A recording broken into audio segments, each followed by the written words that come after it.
சரி, முதல் கேள்வி பாப்போம். அணி என்னும் சொல்லின் பொருள் யாது? சரியான விடை அழகு. கண்ணை இமை காப்பது போல இந்த தொடர் உணர்த்தும் சரியான பொருள் யாது? சரியான விடை மிக கவனமாக பாதுகாத்தல். உழவியல், இதுக்கு மொழிபெயர்ப்பு என்ன? சரியான விடை அக்ரானமி.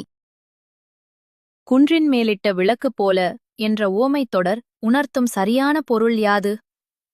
சரியான விடை அனைவரும் அறிதல். நீர்ப்பாசனம், இதுக்கு மொழிபெயர்ப்பு என்ன? சரியான விடை இரிகேஷன். இஞ்சி தின்ற குரங்கு போல என்பதன் சரியான பொருள் என்ன? சரியான விடை முகம் மாறுவது.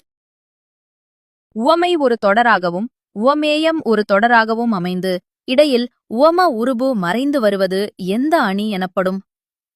சரியான விடை எடுத்துக்காட்டு உவமை அணி. நாட்டுப்புறவியல், இதுக்கு மொழிபெயர்ப்பு என்ன? சரியான விடை ஃபோக்லோர். ஒரு பாடலில் உவமையும் உவமேயமும் வந்து இடையில் உவம உருபு வெளிப்படையாக தோன்றி வந்தால் அது எந்த அணி எனப்படும்? சரியான விடை உவமை அணி. கிணற்றுத் தவளை போல என்ற உவமைத் தொடர்